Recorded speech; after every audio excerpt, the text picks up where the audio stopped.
We continue learning Kitzur Yomi. We're middle of the second parak dealing with the halachas of Netilas Yadaim. We pick it up from Sif Hey. Teaches the Kitzur lo yiga koidem netila. Before you wash your hands, you should not touch any part of the open part of the body. Lo bapen, not your mouth. Lo bachaitim, not your nose. Lo beinayim, not your eyes. Lo baznayim, not your ears. Lo bli tabas, not in your private areas. Lo baichlim, nor should you touch food. If you have a cut, you should not cut there. Because your hands, before you watch them, are tummy. There's ruach ra on them, koidim netila. And mazik ledvarim elu, and it can be a mazik to these areas, open areas of the body, and food. And therefore, one has to be careful not to touch them before washing your hands. In the bottom of note 20, they point out that if one does touch food, then it should be washed off 3 times before eating. Continues the Kitzur Sif evolved. It is toiv. Now we should listen to that word carefully because in Mirz Hashem, when we get to Netilas Yadaim and bread, we're going to learn that it's not just a toiv. But over here in the morning, says the Kitzur, it's toiv. It's good. It's appropriate. It's proper to wash your hands bikli with a utensil. And the bottom they point out, the utensil has to be whole, no cracks, etc. B'mayim, and with the requisite amount of water. Ubekayach gavra, and you have to pour the water and not just put your hands under the faucet. Kimoi b'netilas yadayim l'suda.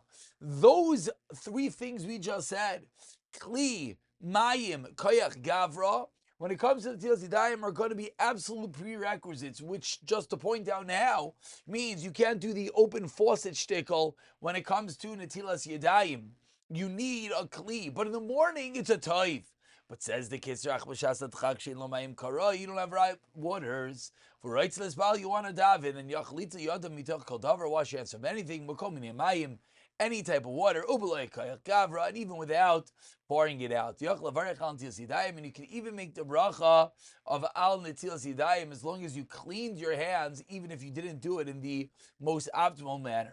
Continues the Kitzur, you're on a camping trip. It's better to dip your hands 3 times, or even in snow.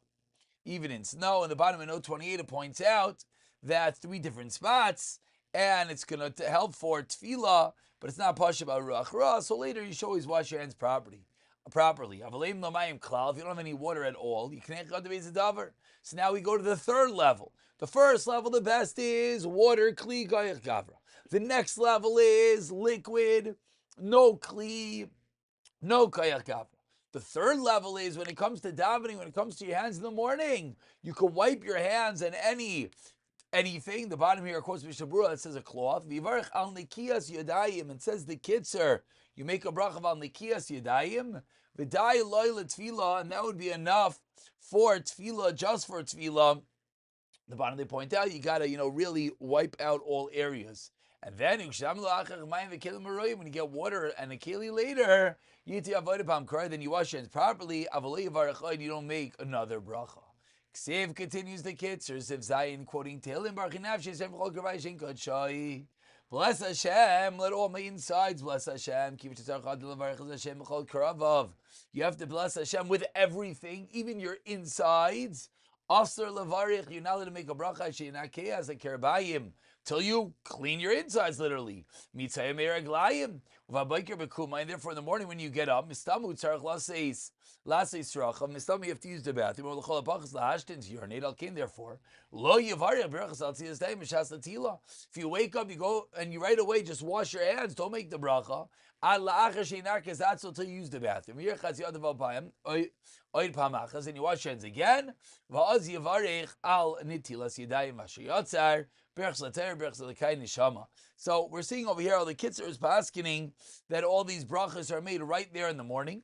But again, in perfect fashion, article note 32 quotes that Mishnah Berurah says that there are some who say, according to Chayadam, that it should be said in shul. Continues the Kitzur Sivches. And now we really add in a 2nd reason why we wash our hands. So far we've said the reason is like you're a kohen that goes to work in the Beis HaMikdash. But the Rosh comes along and says another reason. And the reason is that while you're sleeping, you might touch an unclean area of the body. So that's how the Rosh paskins. And we're going to see now that the bracha, the article again does beautiful, giving us this akdama, that the bracha of Netilas Yadaim is only if you have both reasons, both that you slept at night, you're a new bria, and that you might have touched a covered area. Says the Kitzur, but there are some scenarios that you don't have both reasons, and therefore you can't make a bracha. The Kitzur is going to lay out 4 different cases. Let's say you woke up while it was still night and you wash your hands. And then you stay up until the day starts. And therefore, says the Kitzur, you can't make a bracha at this point because you don't have both reasons, because you woke up before the morning. And the bottom they quote from the Mishnah Berurah that seemingly both are satisfied in the nighttime, and that's why you can't make a bracha, and therefore the best would be in the morning to rewash your hands. Or after waking up, washing your hands, you went back to sleep while it was still night. And similarly, says the Kitzur, when you slept during the day, 60 breaths, took a nap for half hour. We know this from Shavuos night. You were up all night and you didn't even sleep 60 breaths, you didn't even sleep a half hour. So what do you do? Says the Kitzur.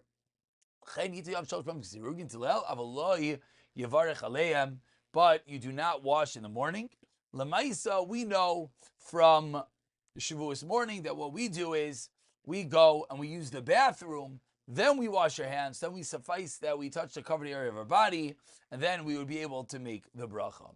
Says the Kitzur, now the Kitzur ends off that there are other things that require Netilas Yadaim, meaning we've been talking about going to sleep and waking up, but says the Kitzur, there are other things that require it as well, which are, firstly, as I come and I meet like we've been talking. Number 2, it's use the bathroom.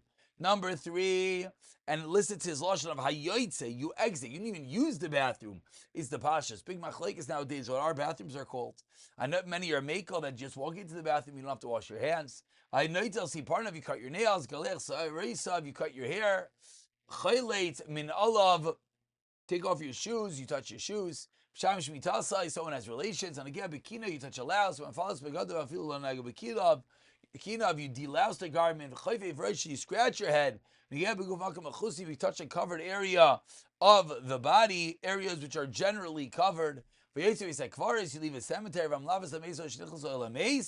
Or hamakiz dam. Any of these cases, and the ones perhaps that we should point out that people might miss out, are the most prevalent, of course. Everything is prevalent, but is shoes, hair, and nails. Then you have to wash your hands. So we continue with Simin Gimel, the halachas of getting dressed. You have to walk modestly with Hashem. In all your actions, you have to be senua, modest. When you get dressed, take off your clothing, or any other garment that's on your skin. You never want to expose your body. Ella, yalbish yavshitay. Rather, you put on and you take it off.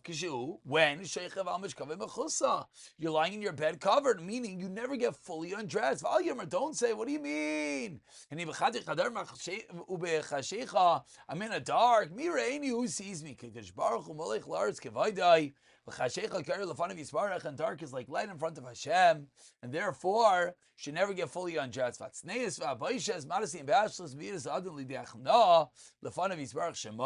We will point out, or Moshe Feinstein is a tshuva amongst others, that it could be that if someone has a bathroom or someone has a closet, that those would be areas that get the din, that it's normal to be exposed there, therefore you could get changed, doesn't necessarily have to be fully under one's covers. But I guess the take-home lesson is the reality and the cognizance that one has to have, not just to get undressed anywhere. We'll pick it up from here, B'siyata Dishmaya.